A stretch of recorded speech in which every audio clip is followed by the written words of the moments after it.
All right. Good evening, everyone. Thank you all for coming. My name is Todd Browse. I will be your host for the evening. I'm here with Susan Schultz and Ashley Wilson, and we would like to welcome everyone to HBAP Startups.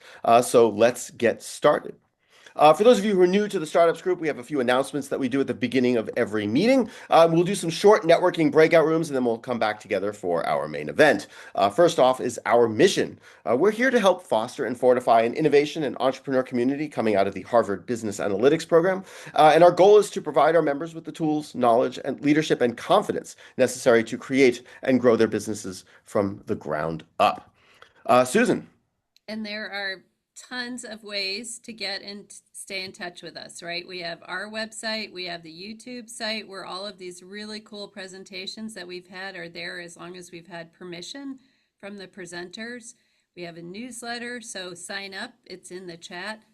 We have a Slack channel for HBAPers, and always, if you know somebody else that would love to hear more about this community, invite them. And as always, these are recorded publicly as long as we have permission from the presenter, so just mind what you're saying. And then we have an Wow. upcoming session with Roland, whose company My Minions. He's come and talked to us before. I think it's progressed, and now he wants to talk to us about how best to commercialize it, this open source project that he's doing. So that's going to be April 8th. And then always Todd's Thursday office hours. If you haven't attended, they're awesome. If you have attended, you know they're awesome. So attend on Thursdays. And then always, if you have somebody else that you think would love to speak to us or would love to explore an opportunity or an idea with us, just let us know that as well. Yeah, just won't be office hours tomorrow night. I will be unfortunately traveling, but we will pick it up next week as well. Thanks, Susan. And then our code of conduct, right?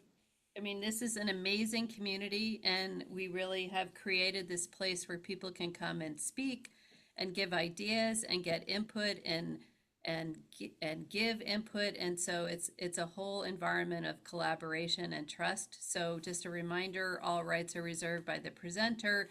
We follow our honor codes, and we abide by the idea that constructive feedback is way more effective than other kinds of feedback. So just a reminder about that. And then no personal recording because we want to honor each presenter's confidentiality and rights of ownership. And then always, right, if you have something you just want to talk about, I mean, Todd's always here, I'm always here, Ashley's always here, just let us know.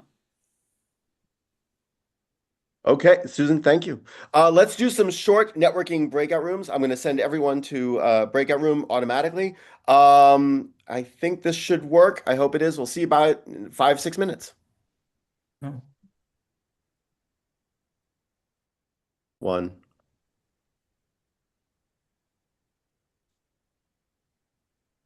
All right, everyone should be coming back from their breakout rooms. Welcome back, welcome back. I hope you all had fun meeting new people and catching up with old friends.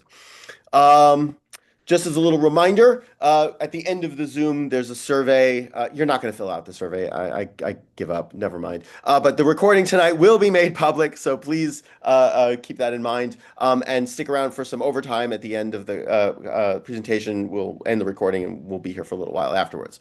And now, it is my honor to introduce tonight's speaker, Monica Laurence.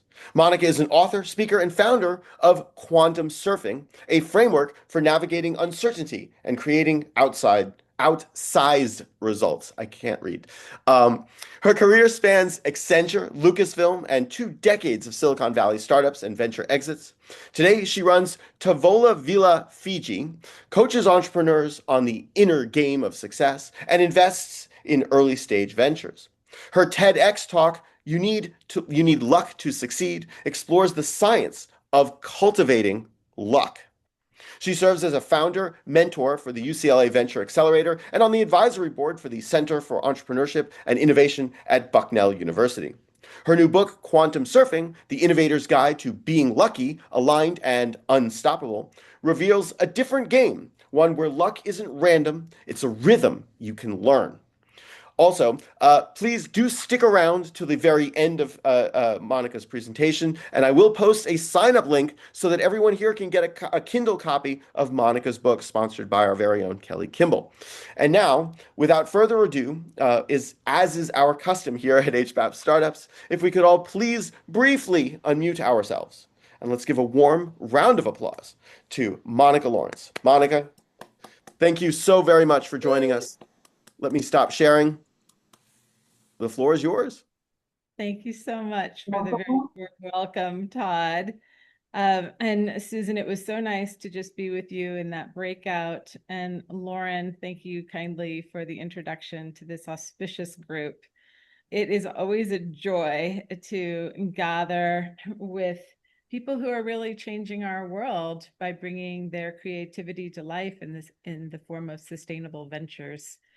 And if there's one thing I've discovered when it comes to entrepreneurship is that we really do need each other. So gathering like this is truly very, very special. And I thank you deeply for having me. I am excited to share with you. I have my first book coming out next month.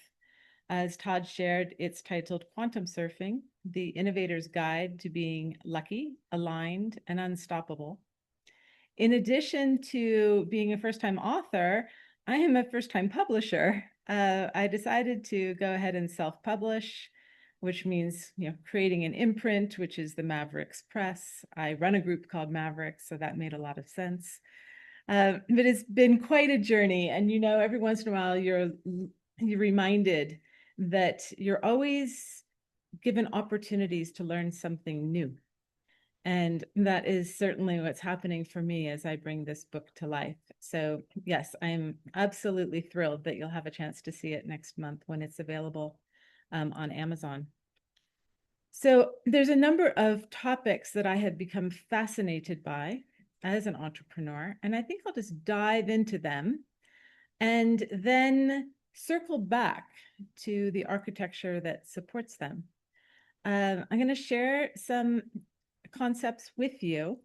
And then I think we do have time for Q&A, so we'll just make it a discussion. But if at any point in time I say something that's confusing or needs clarification or perhaps a bit of elaboration, don't hesitate to interrupt. It's always very, very nice to make it a dialogue.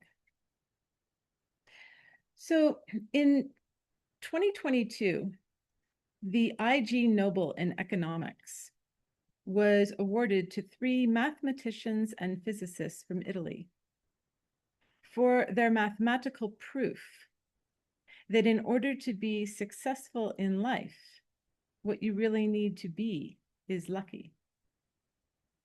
Now, the IG Nobels are just fascinating place to explore because really what they are prizes that go to people who are thinking differently, who are a bit ahead of their time, that perhaps 10 years later, what they were sharing seems like old hat. Like, of course, that's how it works. And so the IG Nobels are always a fascinating spot to just poke your nose in there and see what's happening.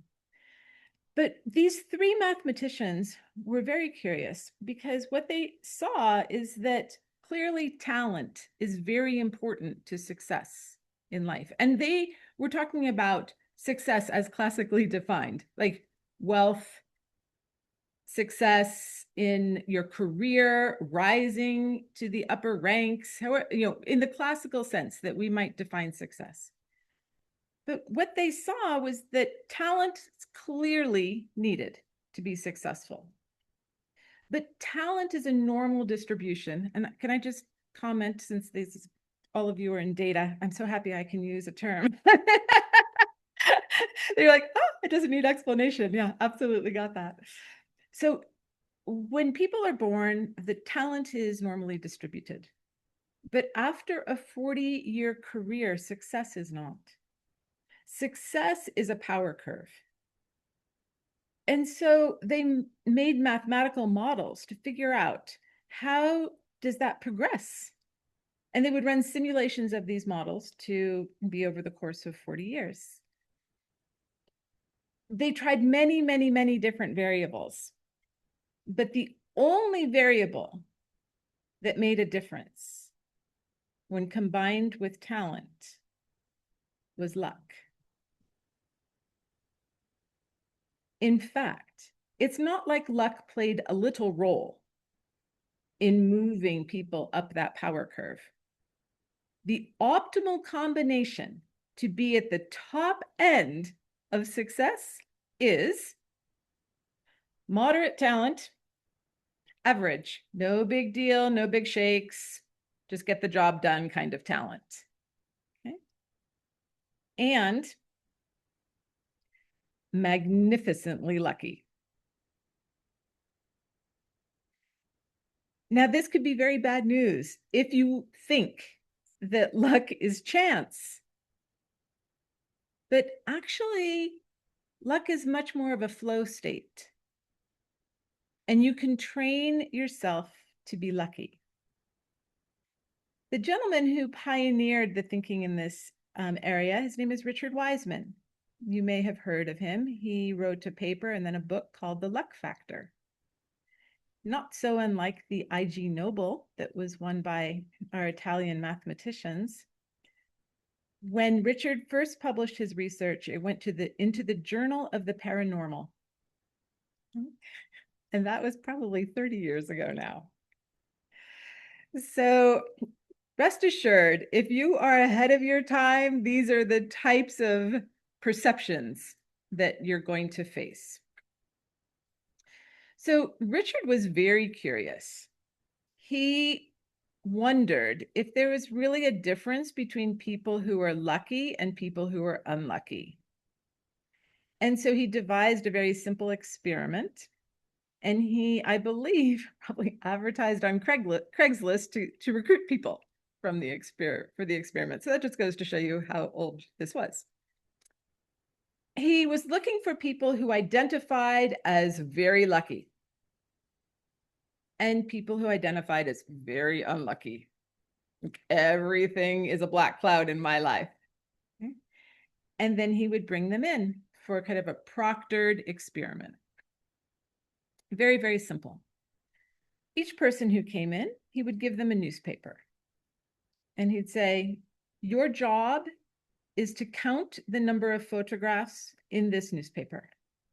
You will be assessed based on how fast you count and the accuracy of your count. Okay, fine. Now, the reason this particular research stuck with me is that when I read it for the first time, I was like, uh-oh, I have a problem. I would do this like an unlucky person. So let me explain to you how the unlucky subjects read this newspaper. All right, so we have to be as fast as possible, right? And we need to have an accurate count. So ready, set, go. Page number 1, 1, 2, 3, 4, 5 photographs. Okay, I'm flipping to page number 2. All right, on the second page, 3 photographs. Now we're up to 8. On the third page, 2 photographs. Now we're up to 10, and so forth. All the way to the end of the newspaper. Seems like a very logical way to do it. Hyper-focused, looking only for the photographs. It's exactly what the task was. But this is not how the unlucky people did the task. How the lucky people did the task, excuse me. And again, for everyone in here who loves data, the lucky people got quantitatively better results. They finished in moments with a precise count. So this is why the research made me sit up and take notice. But here's what the unlucky people did. Okay, they start on page 1 with every intention of buckling down and counting photographs. 1, 2, 3, 4, 5. Oh my gosh, what happened? Wait, there was a fire downtown. Are you kidding me? It was like, were people injured? Was the whole restaurant closed? They literally are getting distracted by the content in the newspaper. Completely off task. Then they remind themselves, oh my gosh, wait, I'm not supposed to be reading these articles. I'm supposed to be like counting the photographs. So they'd flip to page 2. on page 2 was a huge headline. It wasn't small, not the sort of thing that you would miss. It was a huge headline, which said, "You can stop counting. There are 43 photographs." Only the people who were lucky saw that headline. Because when you are so hyper-focused, when you are so on task, you are screening everything out of your environment. You're adopting a sort of dedicated tunnel vision. And that behavior works at cross purposes to noticing shortcuts, hacks, lucky tips inside of the environment. So after getting these results back, Richard was like, interesting. So these people are behaving differently from one another. So how do lucky people behave differently from unlucky people? And he boiled it down to 4 behaviors. Okay. Number 1, lucky people are curious. Number 2, they are resilient. And by resilient in this context, what I mean is that they're always looking for silver linings. Number 3, they trust themselves. It doesn't matter to them if they get a little off track or if they're distracted. They trust that they're on the right path. And finally, that they have positive expectations. A bit recursive, but the fact of the matter is that if you believe you're lucky, you are. So these were the 4 behaviors. Then he wondered if he could teach people who were living under black clouds these behaviors so that they could become lucky. And yes, in fact, he was able to do that. Okay. So far we know that you need luck to succeed. In fact, you need magnificent luck combined with moderate talent. And we know, thanks to Richard Wiseman, that luck is trainable. Okay. Now, in quantum surfing, we always start with how to be lucky. And I teach this in Quantum Surfing 1, which I call getting up on the board, which will become clear why I call it surfing. Okay. So in Quantum Surfing 1, we start by playing with lucky behaviors. Now, a lot of traditions will use the model that I'm going to explain to you, but they use it in a different way. So I want you to imagine at the top is beliefs. You can write this down. Beliefs go at the top, right? And then an arrow. Based on what you believe, you have thoughts. Thoughts can be ideas, expectations, right? From your thoughts, they drive your behaviors. Also actions, initiatives, could even be your words. Those behaviors drive outcomes which produce feelings, an emotional response, extraordinarily powerful feelings, because they cement for us what's true, what our lived experience. And then in turn, those feelings reinforce the beliefs. We feel like we're having an independent experience in the world and that we're having a reaction to that. But what's really going on is that our beliefs are driving the show. And from a neuroscience standpoint, brilliant researchers like Anil Seth have shown this. You may have caught his TED Talk, catchy title, like we're all hallucinating our reality, something of that nature. It's absolutely stunning talk to listen to. But what happens is a lot of traditions try to get you to believe or to think differently. That's not where we start in quantum surfing. We start with behaviors, because behaviors produce outcomes. And when you get unexpected results like synchronicities and serendipity, then that shifts your beliefs. It's a truly fast hack rather than trying to start at the top, okay? Rather than trying to change beliefs. Once you have a new lived experience, then of course you update your beliefs. Once you've updated beliefs, from a neuroscience standpoint, that's what the brain is using to decode all the signals in your reality.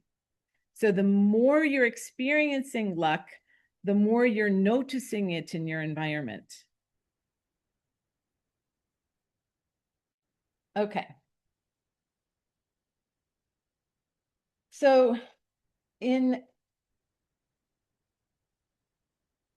quantum surfing, we start with Richard's behaviors. So curiosity, an example for entrepreneurs would be very fast and quick experiments and iterations.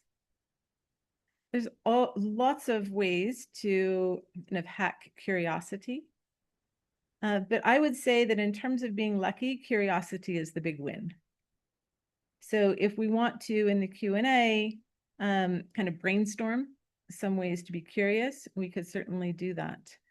I was chatting with Todd at the top of the presentation, and of course he is working in this AI app development, as am I. Absolutely phenomenal for fast iterations and testing, so that you can make a lot of progress very, very quickly.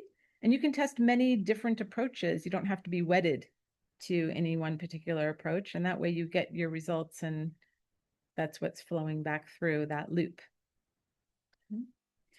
So I mentioned that resilience is really about seeing silver linings. But the way I like to think about resilience is that each and every one of us is on a hero's journey. And perhaps you're familiar with Joseph Campbell's model of the hero's journey. And you know, the hero only becomes the hero, is only transformed by the journey because of the challenges. Of course, when we are deep in the muck and mire, those challenges don't feel like they're benefiting us at all. But when you're practicing lucky resilience, the perspective that you want to take is, how is this making me the hero? Almost imagine stepping back and watching you on the screen, because as the person sitting in the audience in the theater, you'd be like, oh, he's becoming the hero. But as the person who's experiencing that, you'd be like throwing your hands up and saying, this was just a dead end. I can't believe I'm here. So what you want to find for yourself is this kind of insight and knowingness. One of the fastest ways to do that when something is hitting you sideways is to start a list. Write down everything that's being revealed to you by that challenging situation. You know, oh, this relationship, I didn't understand that dynamic. Oh, market dynamics, I didn't understand that. Oh, competitive threat, I didn't understand that. All right, so everything that is being revealed by the challenge. And then as you, that puts you into a place of curiosity, and then you're able to navigate it more fluidly. Now, when I do this with my clients, they typically come back and go, oh my gosh, not only did we like rapidly work through this curveball, but I'm seeing that curveballs that came over the last 18 months all resulted in better results than would have been the case without the curveball. So what we're trying to do by practicing lucky resilience is just get that insight faster. So we're still in that cycle of generating luck. Now, the next behavior that Richard saw in lucky people is that they trust themselves. And what that means is that they listen to their intuition. Now, sometimes this can be a sticky one, especially for those of us who were raised in high-performing environments. We weren't really trained on intuition. And at best, people tend to think of intuition as a gut call.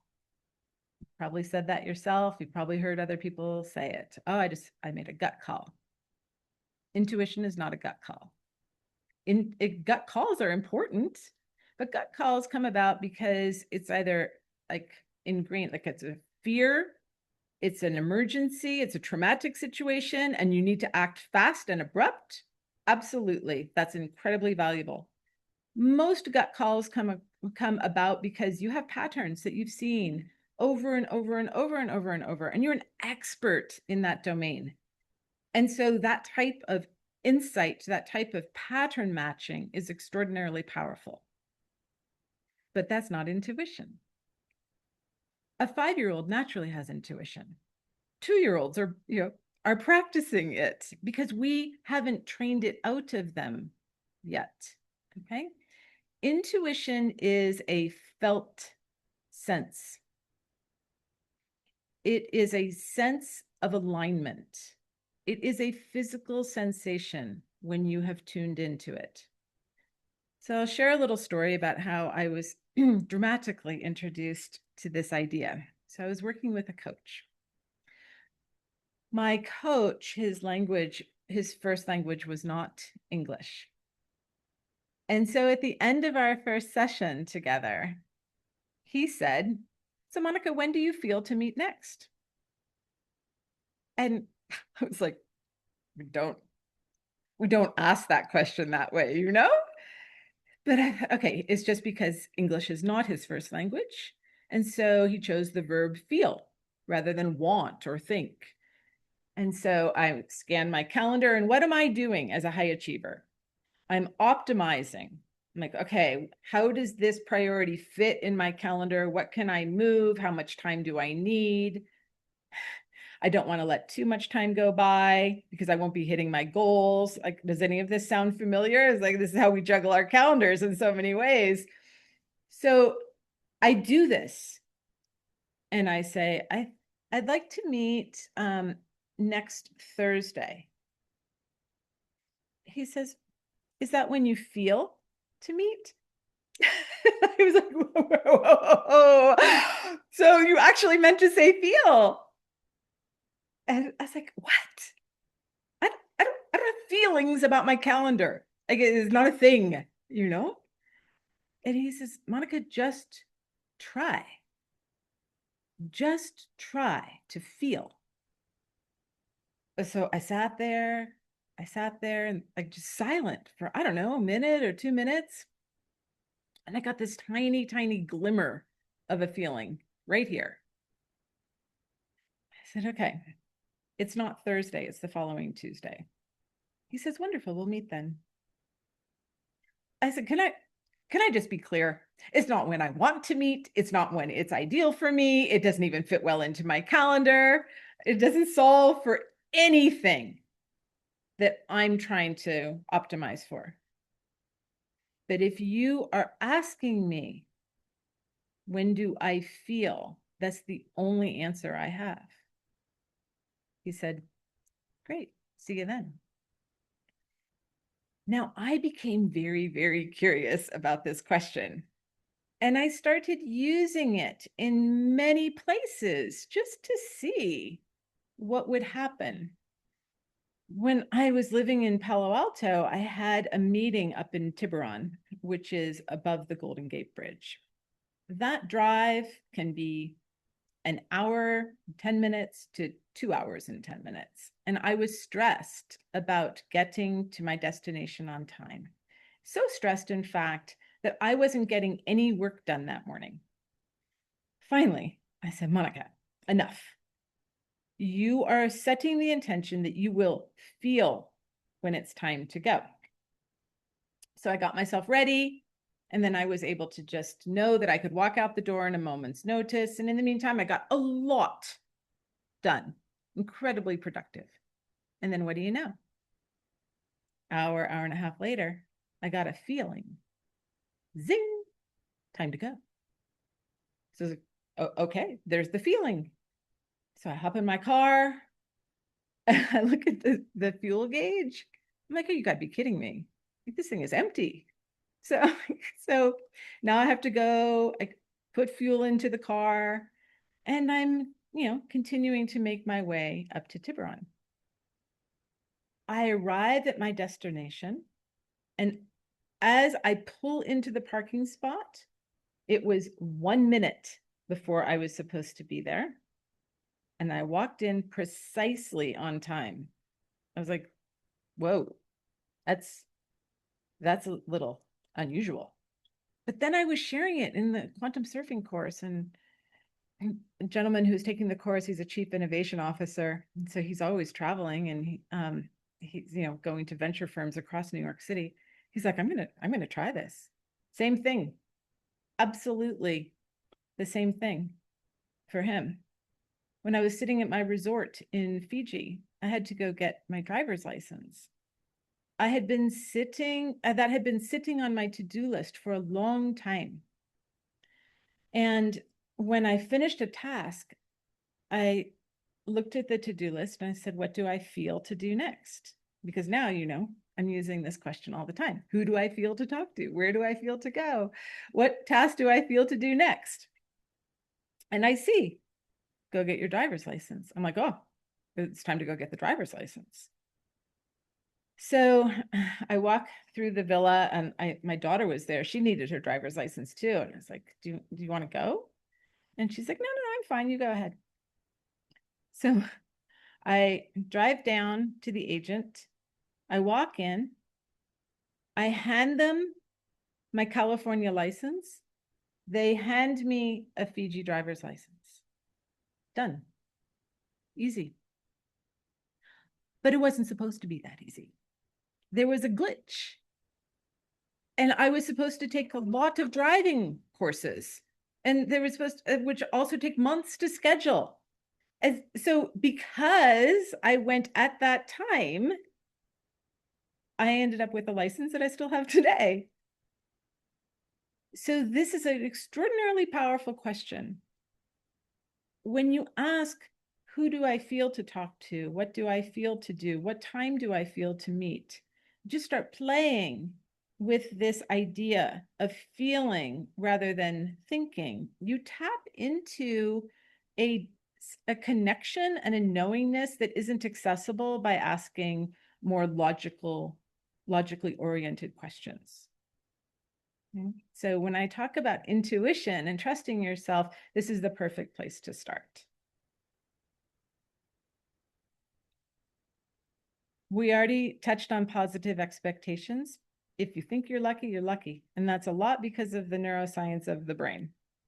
Right? Signals, millions of signals in every moment are decoded by the brain based on the template of your beliefs. So as you practice these transformational concepts and your belief shift, then you start accessing more synchronicities more quickly. Now, in quantum surfing, I talk about an accelerator to all of this, and that is playfulness. If you're a surfer, you know there's a spot on the board. When you step there, you go faster, and that's what playfulness is. It establishes connections and relationships and trust more rapidly than almost any other characteristic. And it raises joy within an organization. This is extraordinarily powerful. In fact, sometimes I talk about quantum surfing as simply as joy is the input and luck is the output. So playfulness is truly an accelerator. So that's what we cover in Quantum Surfing 1. And this is a big chunk of what my new book is about. Now, what drove me in this direction wasn't even all this research. What happened in my life is about 15 years ago, I had a series of otherworldly experiences for which our cultural narratives have no explanation. And I have a degree in computer science. I went to business school. I've worked in top organizations. I'm like, I actually trust myself to be pretty smart. And so I was like, this doesn't make sense that we don't have explanations, which the conclusion I reached is that we simply have an incorrect or outdated model of reality itself. So 15 years ago, I went on a quest to understand how reality works. I know it's no small quest at all. And when I got far enough down that path, after about 5 years, reading original research in quantum mechanics, in neuroscience, spiritual practices, which I distilled into applied enlightenment, spiritual practices grounded in science, so they're repeatable. Okay? And after 5 years, I was like, okay, I got the hang of this. Yep, absolutely got the hang of this. And I put it all to the test by rolling the dice and buying a private resort in the Fiji Islands. And then, yes, I got to put all of these ideas into practice and step into a hero's journey and have my own challenges and become even more masterful as a result.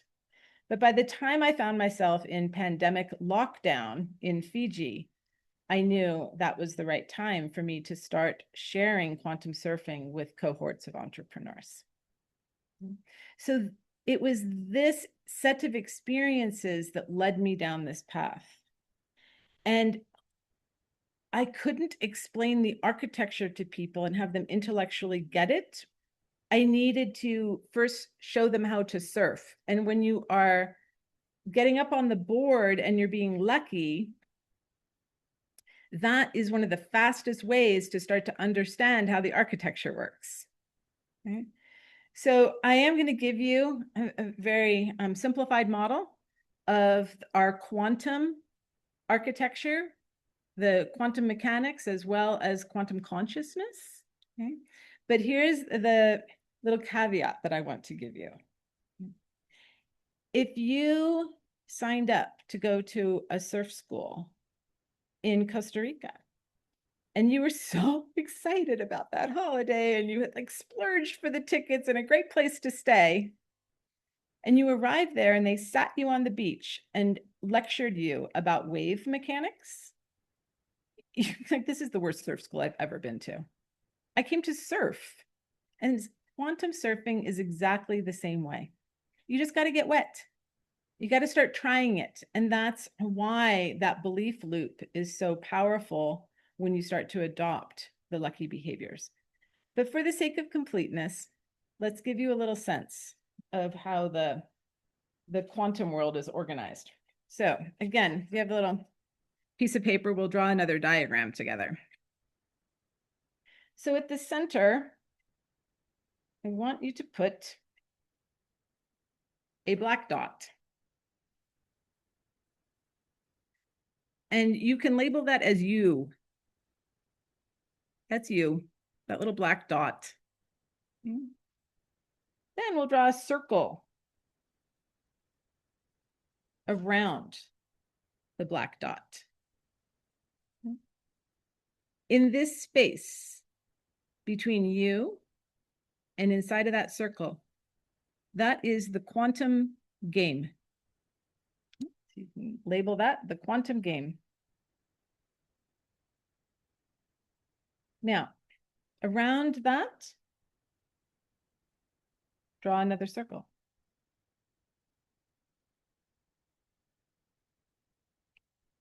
This outer circle is consciousness. Okay. And label that one consciousness. And finally, another circle around all of it. That one is the sea of infinite potential.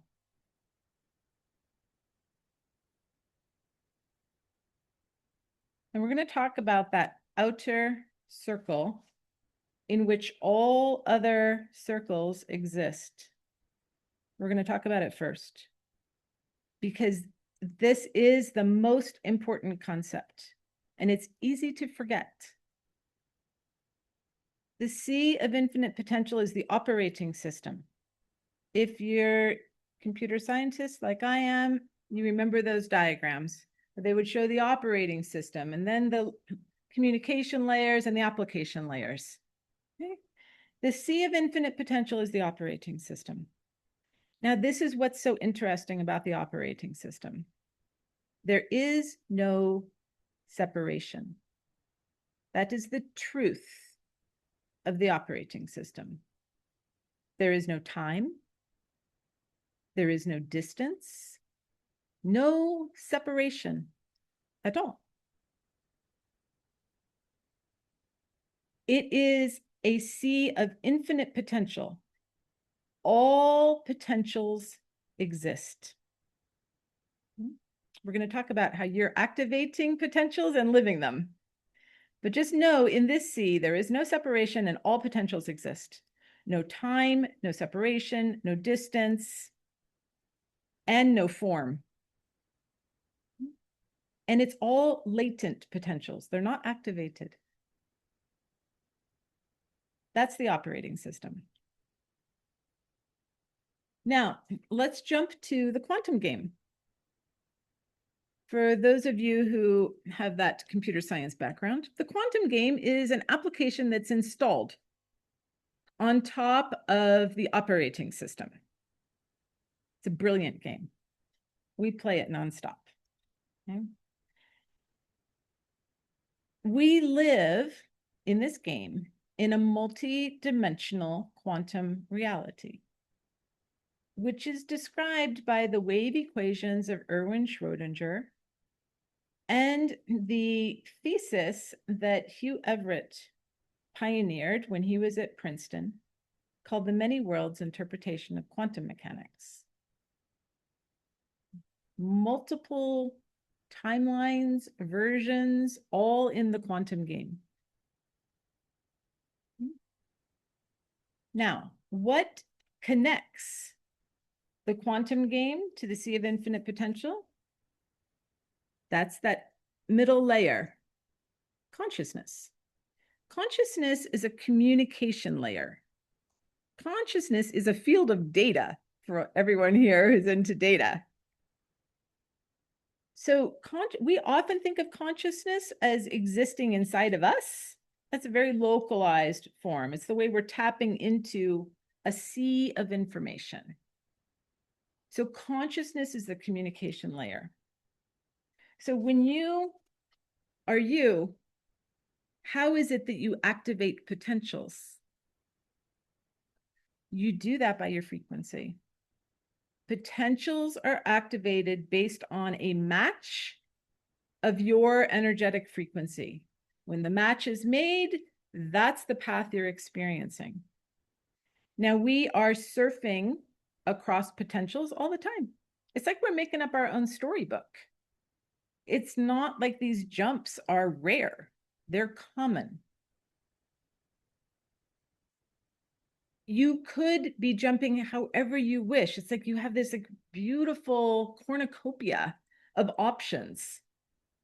And the way that you're choosing what to experience as the lived experience is by the match in frequency. And through your energy, you activate through the consciousness into the sea of infinite potential. That is what sparks that next experience, all in the context of a multidimensional quantum game. So if you were to go to that surf school and they are going to start to explain to you a model, this is what I would share fast enough that we could get back on the waves and actually start surfing. Because it's when you practice and play with these ideas that you become that much more curious about what is really happening. The reason I'm so passionate about sharing this information is that I feel like we've walked onto Earth without a user manual. Like if any of us were like raising our hands to go to Mars, wouldn't you say, can you give me some tips on how to survive on Mars? That would be really helpful. And we don't even think about that here. And so we are behaving and choosing in suboptimal ways. And when we realize that we can choose more optimally because of an understanding of this architecture, that can really bring to life our creativity that much faster. We can start to discard ideas that we have to grind or effort or, work against an entire project plan to get from here to there, because somehow we've convinced ourselves that all that level of striving is needed. But what's fascinating when you start to try out the lucky behaviors is things start happening instantly. Inexplicably so. You could put a story around it if you want, but it's just amazing to see that you're working more by energy than by effort. So it's 80% energy, like getting your energy aligned with the true vision that you have, because that's what's separating you. When you're here and what you want is there, it's not time that's separating you. It's a lack of match in frequency. Once that match is made, the gap closes. So the shift here is moving into like 80% of energy awareness and then 20% inspired action. But now you might see why joy is the hack and the unlock. Because when you are in an elevated state, when you're joyful and you're like, just every moment is juicy, even when you're on the hero's journey and it's all going pear-shaped, you're bringing that energetic frequency along with you. And if you're working in teams, it's infectious for everyone. Everyone gets more creative and on board with these elevated energies. So luck can be quite transformative because it's far more trainable than we've been led to believe.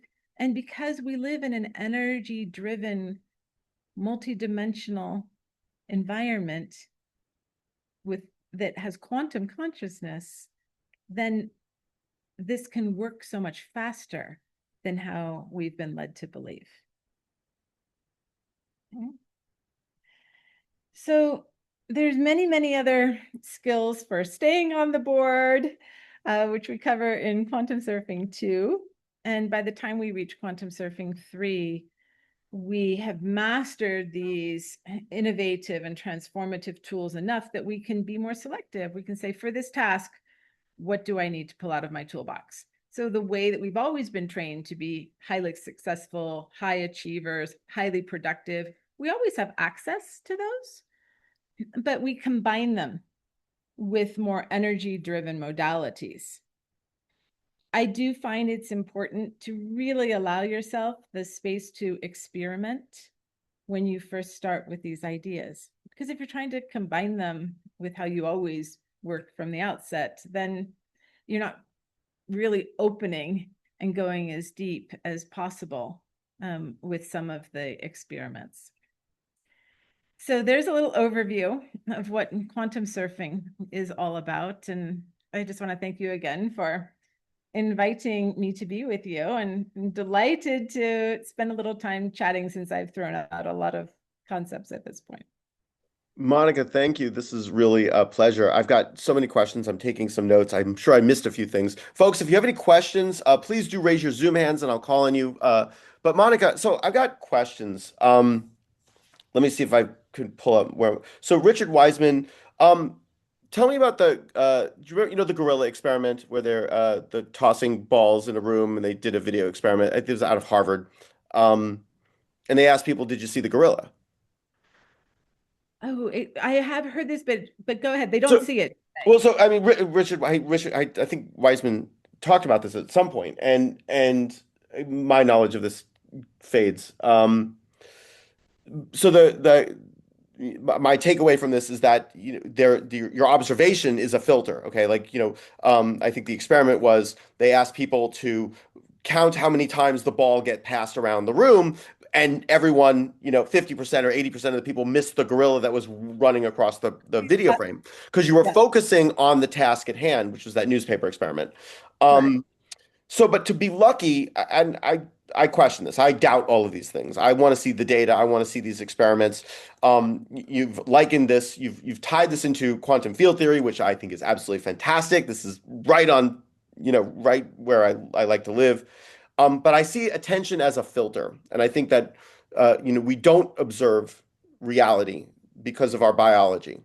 That's right. Um, and you mentioned that there's uh, uh, we have to trust our intuition. I don't know if that's true. I don't know if I agree with trusting one's intuition because it's biased. And are you saying that I should trust my intuition more, even though it is biased, that I don't have complete information? I'm um I'm sharing the idea that perhaps you experiment with getting acquainted with your intuition. Well, every time I rely on my intuition, I get into trouble. So I don't know what to do anymore. Lauren knows this firsthand. So Uh, the fastest way I have found to get into intuition is to ask that very simple question. What do I feel to do? Now it should feel like a resonance. It should it should feel like a knowingness. We do a little experiment in quantum surfing that we call intuitive wonder. And um, let's say you go out for an evening walk and you get to a choice point and you say, do I feel to go left or right on the sidewalk? And then whatever feeling arises, okay, I feel to go left. And then at the next choice point, do I feel to go straight or right? Oh, I go straight. Right? You're truly trying to cultivate a feeling, very much like the coach's question to me, when do you feel to meet next? Okay. Now, I had an entrepreneur in my one of my cohorts, and he felt a lot like you did, Todd. He's like, "You've got to be kidding me! Like this, yeah, I'm gonna do like you gotta what?" be kidding me. Right. But he's enrolled in the course, so he's like, "All right, let's give it a whirl." I'll give it a shot. And so he goes out and he does in this evening walk, and he makes all these turns, and he arrives at a gas station, and he feels to get something to drink. So he walks into the convenience store, and he strikes up a conversation with the gentleman who's working the pumps at the convenience store. Okay, now the young man who was enrolled in my cohort had just sold his last startup for 150 million. He was really like riffing on ideas for his next startup. And he was actively looking for experts, like leading edge experts, kind of like you're fascinated by AI driven apps. Okay. So in this moment, but it'll be something different in 3 years' time. So he was looking for similar types of experts. I kid you not. The expert he was seeking was the man at the service station. He's like, I couldn't have found this guy. Are you kidding me? And so he came back to the next quantum surfing session. He's like, I have to tell this story. But he got so good at this, Todd, that when he joined an AI startup down in Los Angeles, they were having a team meeting and they all agreed that they needed an expert in a particular domain. And so the guy who'd been in my course, he's like, I got this, leave it to me. He told me later, he's like, I had no idea how I would actually find this person, but I knew that if I just practiced the quantum surfing, that it would happen. And what do you know? 3 weeks later, he was at a bar ordering a drink, and he was standing next to a guy, and they struck up a conversation. Published author, exactly in the domain that he was seeking. This is what I mean by you can't logically connect the dots. It makes sense. But I agree with that. I mean, I guess where I'm struggling with this is the experimental concepts of these things. I mean, that gorilla experiment. There was another one where, speaking of gorillas, and experts, they gave radiologists a bunch of X-rays to diagnose a cancer or tumor, but they hid an actual photograph of a gorilla in the X-rays, and they like 80% of them didn't catch the gorilla. So they're focusing on looking for tumors and ignoring the world around them. That's right. So if I'm hearing you right, I should stop ignoring the world around me, stop being an expert myself. That's a paradox, I guess, that the experts are in fact more blind because I know what I'm looking for, and I should just stop doing that and then be open to these other serendipitous stuff. Maybe I'm missing the point here. You are. No, no, you're not. So the if you treat it like a game, then it just makes it fun and it makes it low stakes. But what's happening is that you are expanding your perception. So you are training yourself to notice more. And that's really what's going on. So being lucky is very much a result of expanding perception. You do have to train your brain, but that's why it's so nice to engage the brain in a fun experiment because there's not a lot of resistance or blocks. The But reason you so, sorry, go ahead. I didn't mean to the reason interrupt. the brain is that it conserves energy. So it screens out a lot of information that is irrelevant based on expertise, experience, which is why radiologists aren't seeing the gorilla on the x-ray because it's not relevant. Yeah, I can agree with that. I mean, again, like seeing something is a cognitive process, and so therefore you have to take energy to focus on seeing something. So if I'm supposed to expand my perception and notice more, that's attention for me. Yes, but again, the easiest way to kind of slide it, I'm all about the hack, right? So the easiest way to slide in there is just to make it a game. Make it a fun experiment. You don't have to make it an effort. Like next time you leave your hotel, what sort of game can you play along the way Mm. that is more about, in this case, feeling rather than thinking? It doesn't have to take any extra time. It doesn't have to be a reset of how you live life. But starting to notice is truly the edge of the game changer. I got to look for more gorillas. All right, there's a bunch of hands up. Let's go to Gary first, then we'll go to Nazir and then Victor. Monica, thank you. Yeah. Gary, you're up. Hello. Hi, Monica. Um, I just want to start with I'm not sure if I'm lucky, but I think I am. But on Friday was my 63rd birthday, and I was born in 1963. Ooh, very nice. So this is a golden year for me. So, um, yeah, I lived around the world, and I think I was lucky in a big way that I found a good boss. Like, and management is important. So I lived first started in Princeton, New Jersey, then Sydney, Tokyo, London, Paris, like around the world. And Tokyo was amazing. And everything you said about intuition, and I always thought every time I moved, maybe I could reinvent myself. But then you start lying to yourself, right? So I didn't, and everybody liked. I was in Tokyo 5 years, but it was just amazing to keep moving and keep believing in myself that what I was doing, and I was lucky to being asked to move by these people. So I felt lucky for that. Um, And incredibly lucky. practicing Um, trusting yourself, right? You yes, had trust in that wave that you were riding, and you had positive expectations that you just felt yes, right place, right yeah, time, being lucky. yeah. And they kept deploying me even in London. They said, "Oh, we want you to go to Paris for a year and a half." Or commute on the Eurostar. What? It's like, okay, I'll do that. Um, but yeah, it just everything that you said makes sense to me, and I've lived it.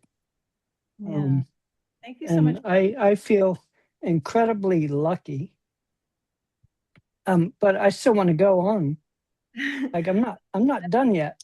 I love the additional share that you have in there, Gary, that we are highly influenced by the people around us. And when we have mentors, um, who we're rapidly learning from and that we have a very strong bond and relationship with. That's one of the most wonderful ways to level up. In fact, if we think of it, that particular observation in the context of Joseph Campbell's hero's journey, right? Right. When you move into that, you take your first step into the alternate world, who shows up? Right. Mentor. Right. Right. You get pretty lost without that mentor, right? So Right. I love that you're giving the shout out for amazing leadership. Well done. Yeah. Gary, there's And no. I will, Oh, yeah, sorry, go I ahead. just want to say one more thing. In the first 3 weeks I was in Tokyo, I climbed Mount Fuji. Oh, And I have never been a big team building person, but those people I climbed that day with live with me for the next 15 years. And it's amazing that the decisions made on that mountain in Japan affected my life for the next 15 years. So, it's like a but anyway, beautiful, yeah. Gary, there's no question in my mind. I've known you for a number of years. You are absolutely lucky. So thank you. Gary, thank you. yeah, thank Nazir, you. and then we'll go to Victor. Yeah, thanks for the great discussion. My question was, you know, having been in a corporate setting for a long time, I was always looking for people with these characteristics: curiosity, resiliency, positive expectations, trusting themselves. Mm. But I couldn't find a way other than just networking to find them. Okay. Do you Yeah. have any feedback as to, in a community of 10,000 people, how do you find that? I mean, we would run like venture funds, we would run internal competitions mainly to find those people rather than, but maybe there are more effective ways to find it. That's kind of where I'm going with this. So, Well, I'll just toss out a small idea because it's completely orthogonal to trying to find them. yeah. But in the curiosity experiments, Richard talks about just mixing it up a bit. And so perhaps before you go into a networking event, you feel what color would you'd be attracted to. So let's say it's yellow. Okay. And then when you walk into that networking event, you simply make a commitment that you're going to chat with every single person wearing yellow. As if they had a special message for you.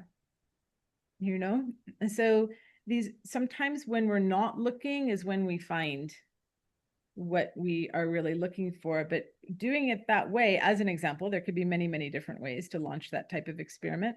You're doing it based on energy and something that isn't trying to triangulate Yep. you to finding. So maybe just playing with it a little bit, which I suppose is not a big surprise that I would say that given what I've shared. But it's so many people in that corporate environment, so many people who are incredibly talented, and could be so many people who are feeling the way you are, but feel that there's a certain code of conduct in that corporation that is a bit of a mask. When I worked in corporations, I used to do like fun little games. Like we all hated the coffee machine, and so we started doing coffee tastings, and that just like it had nothing to do with work, but it was also a way for us to get to know one another and establish stronger bonds and feel more comfortable tossing out creative ideas and whatnot. So maybe there's something in some of those ideas. But I love your mission, and I just feel like, of course, these people must be there. If you were there, then they must be there too. Great. Thank you. Thanks, Yeah. Nazir. Victor, and then Sonia. Yes, thank you so much, Monica, for sharing this intriguing, uh, I don't even know what to call it. It's not a subject matter. Whatever the umbrella statement is, it's fascinating to let's say be initiated, speaking candidly, into Okay. your thought process and I want to also wish you great success with your book when it comes. Oh, thank you. That's very Uh, kind of I have two questions. The first one, you laid out your model, the first circle diagram, and you mentioned a starting point as behaviors. yeah, And belief loop. yes, Mhm. and at the same time, there were a list of a few things that characteristics that lucky people seem to share. Mhm. And my thoughts were focused on trusting themselves. Okay. And so that's the framework for the question. If you take someone who's in the not lucky bucket, the presumption is that they wouldn't trust themselves. And I took that thought into your circle diagram and wanted to ask if you started as an unlucky person who doesn't trust themselves, and your starting point in the diagram is the feelings Yes. from outcomes. Does the diagram still work as someone goes through the process of transitioning to a different understanding of the methodology of becoming lucky? Excellent question. Such a wonderful case study. Thanks for teeing that up. So, what does it mean if you don't trust yourself? It means that perhaps you ask everyone else for their opinion. Perhaps you are ascribing to a set of shoulds. I should do this. People expect me to do this. So your whole world for making choices and decision making is to a great extent external. And you're kind of matching against those external expectations. That's what it would not trust yourself. So if you're always operating in that sort of environment, you're never solving for what you believe, feel, think is best. You might take that into consideration, but you're managing against this outside context. Mhm. Um, that is a particular energetic frequency. So if you think of like at what rate would that style of being be vibrating? It's different than someone who's like trusting themselves. So it's different energetic frequencies. Now, when you try a lucky behavior, what you're really doing is you're shifting energetic frequency, which means you're selecting for different potentials in quantum consciousness. When you adopt that new behavior for trusting yourself, and as I shared, the fastest way I have found to hack into that is to ask, what do I feel? It takes some doing, it's such a strange question. And we're never encouraged to say, what do you feel? What do I feel to do? What do I feel to eat? Where do I feel to go? Who do I feel to talk to?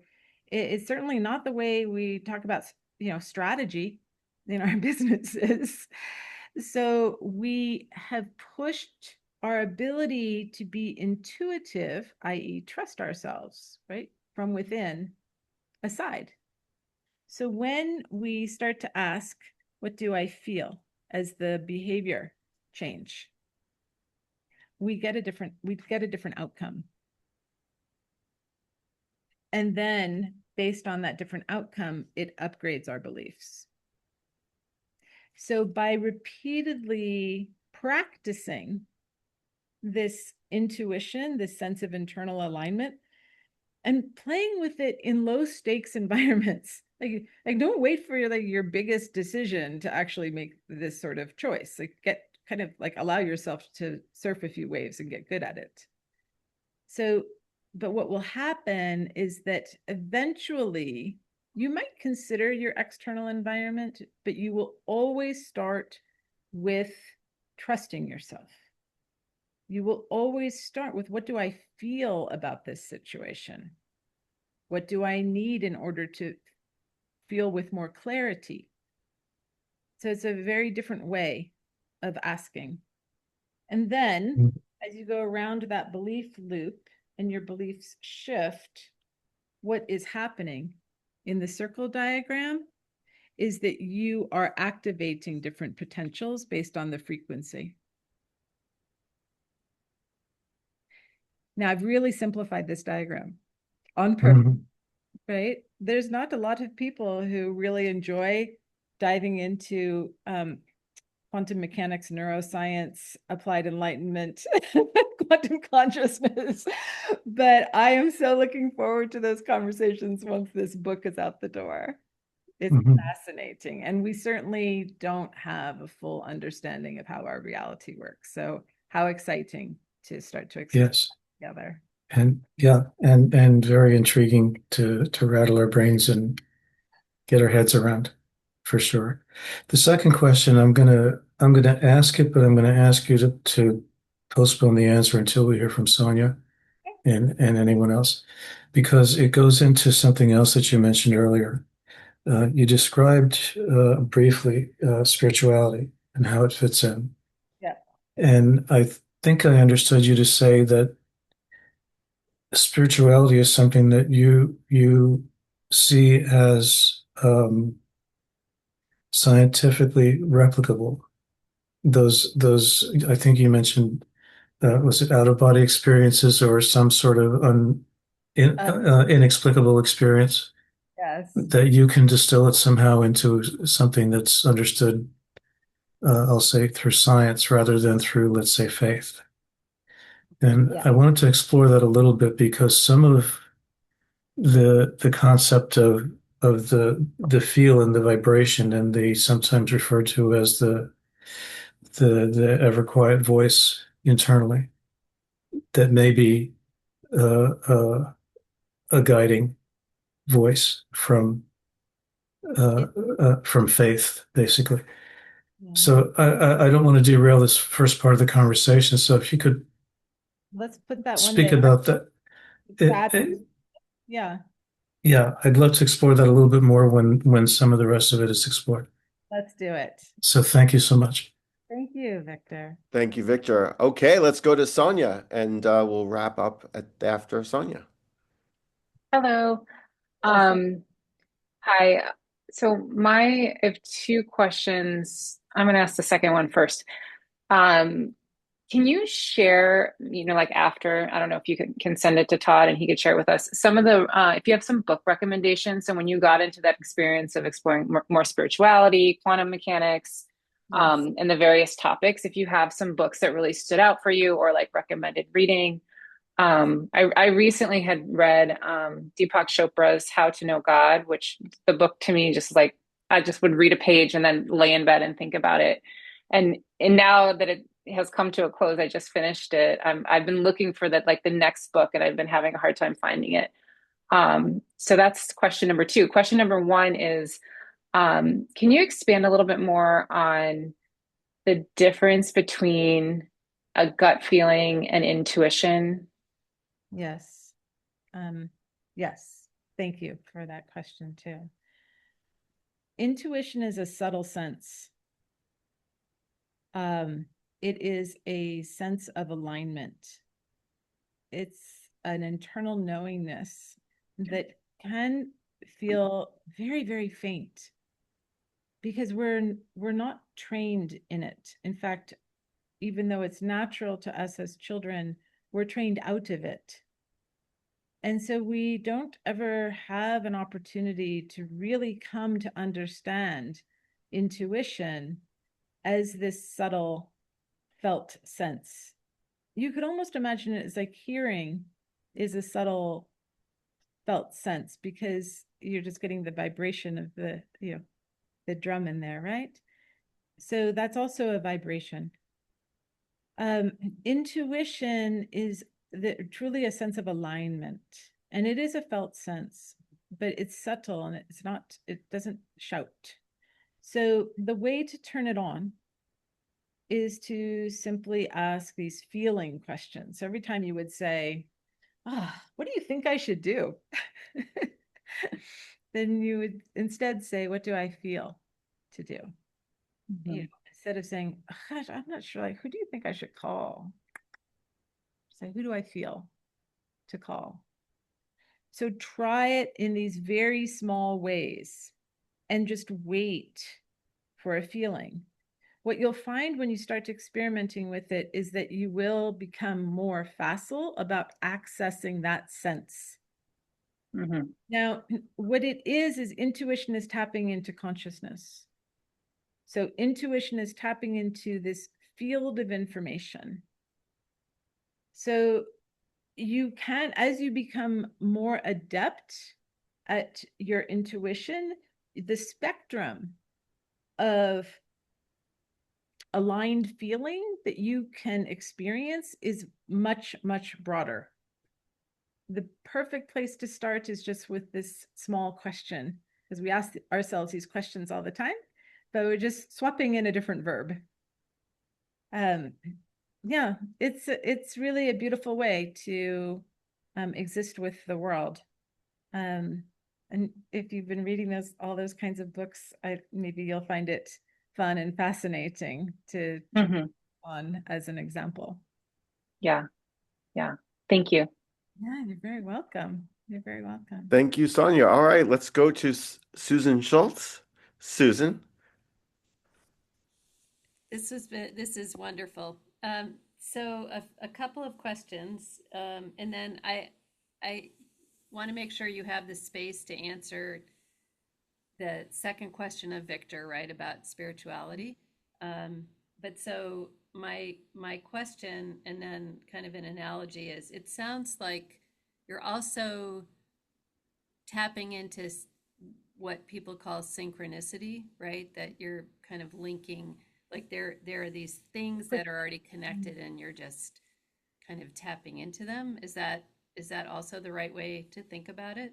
Yes, there are many different types of luck, and synchronicities are a great signal that you're noticing more luck. And always keep in mind, like there's a big conversation about manifestation, right? But the idea there is that somehow you're creating it. Yeah. But we're not creating anything. If the operating system, everything already exists, then what we are doing is we are placing our consciousness on a path that then we experience as real. Cool. And it just this whole thing reminds me, I mean, I bring up Star Trek episodes a lot. So for those of you that are, yes, Star Trek people, you will know, and those that are not, it's an awesome show with many different cool episodes. So there's one where Captain Janeway, the first female captain of the Enterprise, she has to, in order to save one of her teammates, she has to go do this trial, right? This epic trial. And it's very physical. And she has to get to the top of the mountain to find the answer to a question. And so she toils for days on the mountain. You know, she's tired, she's thirsty, she's hungry, and she's not making any headway. And finally, one of her mentors says to her, maybe don't work so hard. Yeah. And so she just says, well, what should I do? And the mentor says, well, what do you feel like doing right now? All the wisdom of Star Trek. I always refer to the wisdom of Yoda since I worked at Lucasfilm. Yep. And so she's like, I just want to sit and rest. And so she does that, and she like immediately transports to the top of the mountain, gets the answer, and saves the person, right? It's all like, but it's that whole idea, right? We're trained to work really hard. We've all been rewarded for working for this. And we tell stories about how that hard work paid off. Right. And this an entire narrative around it. Yes. Yes. And you're saying there's another way. Yeah, sometimes, and I wrote about this in my newsletter a week or two ago, which is called The Mavericks Game. You can find it online at mavericksgame.com. Good Saturday morning read. Sometimes we unknowingly create obstacles just because it's fun and rewarding to have to plow through them. We have a sense of accomplishment, but we're the ones actually doing that. The model doesn't demand that. You can take whatever path you want. If you prefer to take the rugged path that requires a lot of hiking and schlepping, by all means, go right ahead and do it, but there are certainly many other paths, ones filled with ease and joy and delight that maybe would provide a nice alternative to the usual. Yeah, it's very cool. So Todd, Gary has got his hand raised. Yeah, I was Yeah. gonna just wanted to get to Victor's comment, Yeah, and Monica, Victor's on and spirituality. Yeah. and then I'm going to post the link to sign up for your Kindle book. So Great. keep going, Monica. Sorry. Okay. All right. Spirituality. We live in an absolutely remarkable world.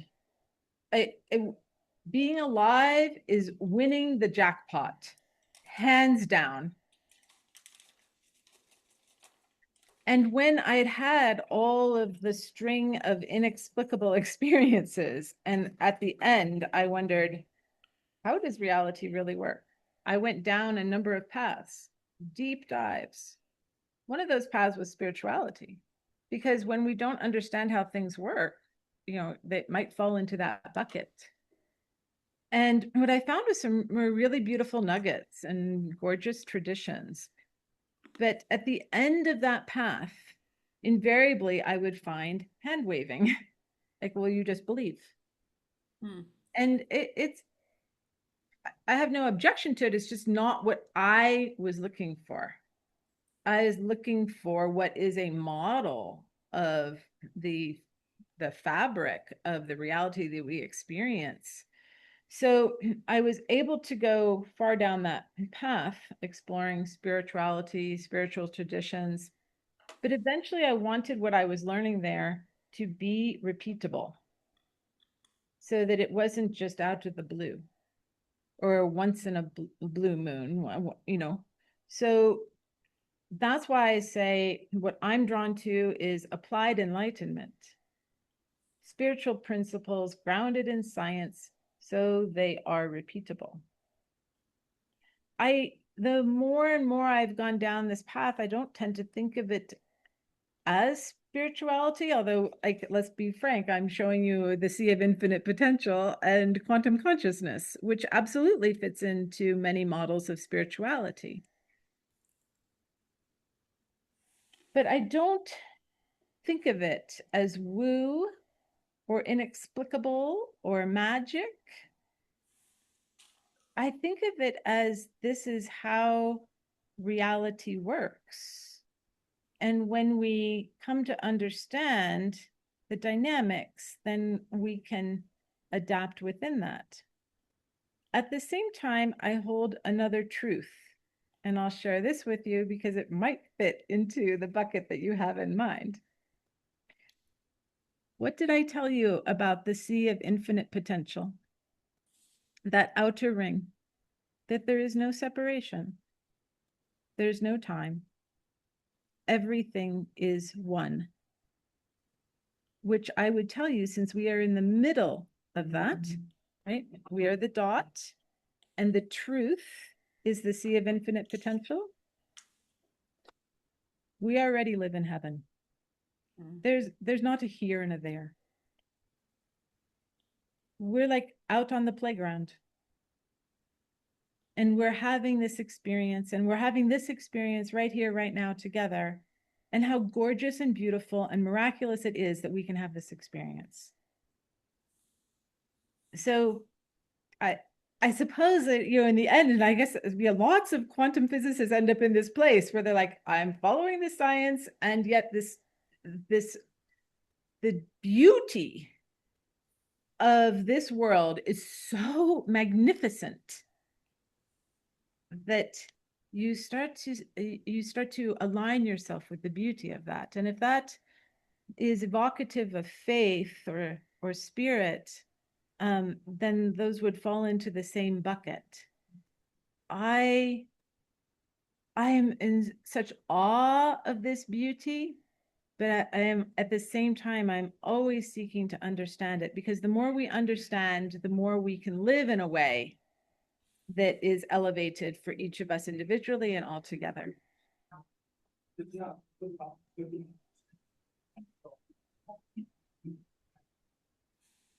So Victor, you asked that question. What did you have in mind when you were asking that question? I was associating some of your terminology, some of the model, with some of the things related to my understanding of faith and uh, a will that's already been laid out for us, and that maybe, for example, when we try to align those things, I'll say intellectually first, and then with the feeling second. Um, it's possible that when you're in a direction or in a thought or in an action or an inaction, that goes against the will that's been set for you, the path that's been set for you.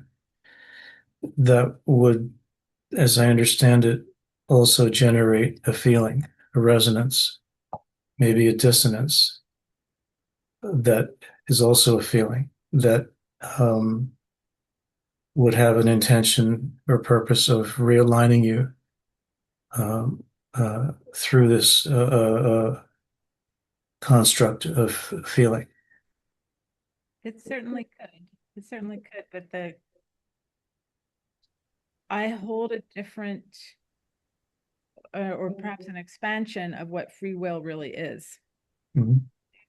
As humans, especially in philosophy classes, we're always asking, is the path set or do we actually have free will? It's as if it's like one or the other.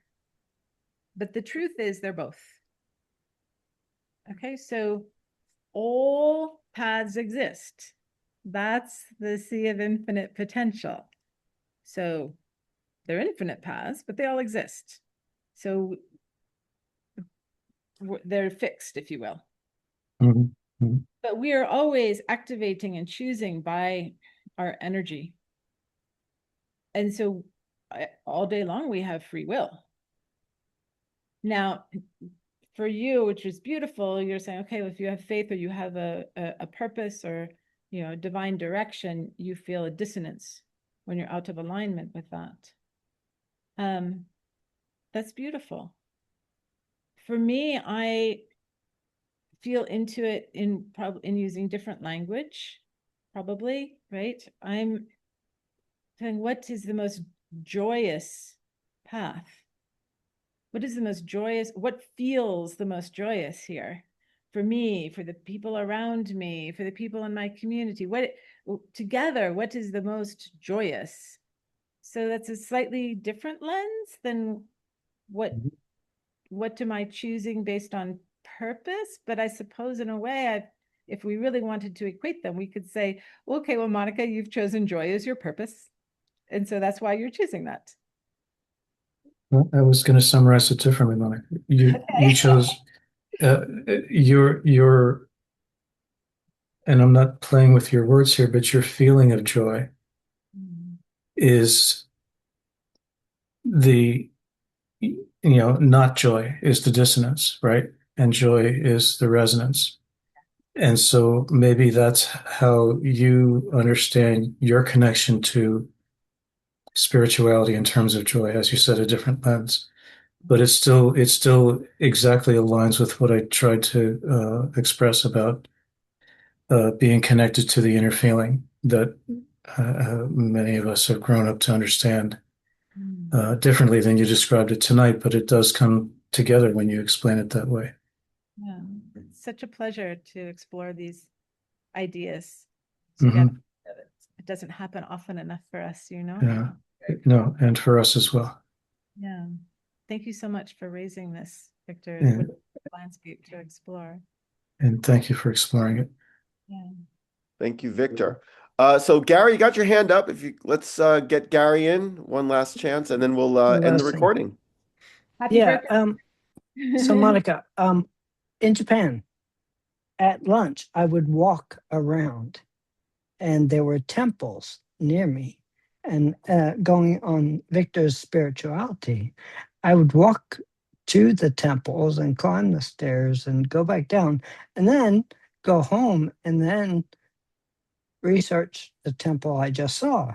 And samurais would climb the temples on horseback.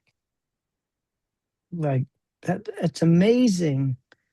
And the temples were, I don't know, they all had different meanings, and they weren't serving a god or anything. But I love that Japan was seasonal. Um, every season they respected the age, coming of age, spring, March 20. My birthday was a public holiday. It should be. But it it was just amazing to know that they celebrated seasons and nature. And but going to the temples like that changed me in a big way. Like, I was raised Catholic, but Tokyo, that changed me in a good way, because nature is good. And and cherry blossoms and everything that happens in the spring. So yeah, so I'm trying to, yeah, what Victor was saying, but I don't know. I have a different view on spirituality now that I lived in Japan, because it I don't think that makes me a horrible person. It's just I have life experiences that people don't have. So yeah. So anyway, that's it. Thank you so much for sharing. It can really be so illuminating when we experience cultures other than our own. We can see new traditions through a different lens. We feel a different connection. For me, I grew up in and out of the Fiji Islands. Right. There in 1972, and Wow. very remote. And I used to, go as a teen. And this tribal, they have the kava ceremony, and it was done before any meeting, and there's a ritual for the kava ceremony, and then all the ritual is done with the clapping, and it's a hollow clap like that. It's not a flat clap. It's Yep. hollow clap. And for me, there is almost no more sacred sound than that clap. So it's hands together but no sound. No hands, but Yeah, it's not pick up on the mic here, but it's like this muffled thud. Right. Yeah.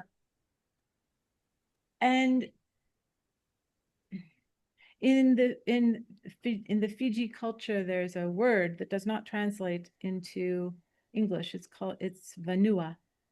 And I actually live on the island of Vanuatu in Fiji.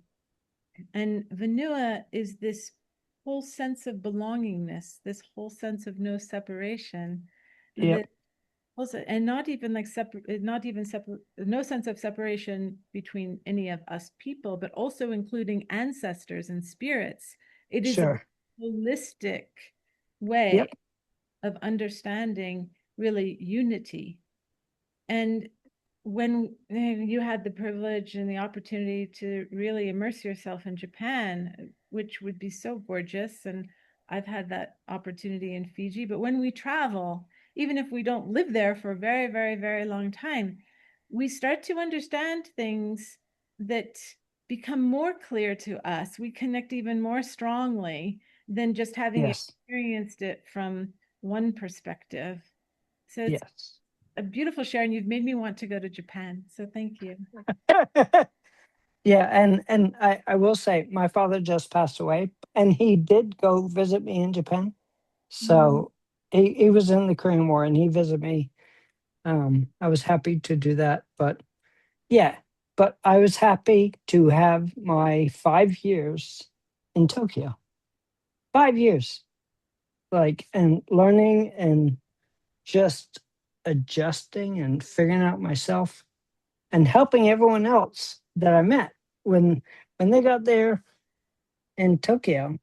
They said, "I just got here." I was like, "I can help you," and like I was so happy to do it. So anyway, so amazing to meet you. I Um, love you. 63, 63. Happy birthday. yeah, 63, 63. Yeah, I made it. Well done. Happy birthday, Gary. All right. On that Thank note, you. I'm going to end the recording. Monica, thank you so very much for joining us. This was a real pleasure. I love the topic immensely. Thank you. Susan, any last words and I'll end it? Just, yeah, thank you so much. I mean, this was very fun because you tied all of these really interconnected topics, Mm. including ones that one might not connect normally, like data and spirituality. It was, it was lovely. And we always ask two questions at the end. One is, what can we do to help you? And the second one is, will you come back and talk to us again? Oh, well, I would love to take your invitation to come back and talk. And what would be lovely about that is simply starting with questions, right? So we can actually have a shared dialogue because Yes.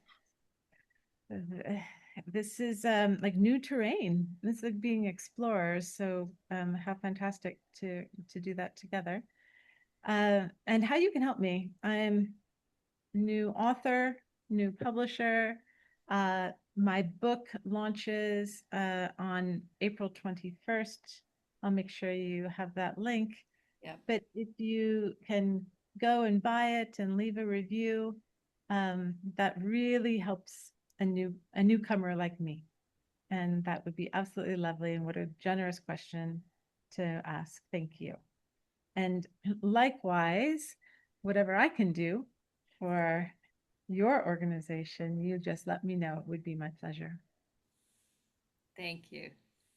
Awesome. Thank you, Susan. Monica, thank you again. I'm going to end the recording and we will see everyone at the next startups meeting. Take care.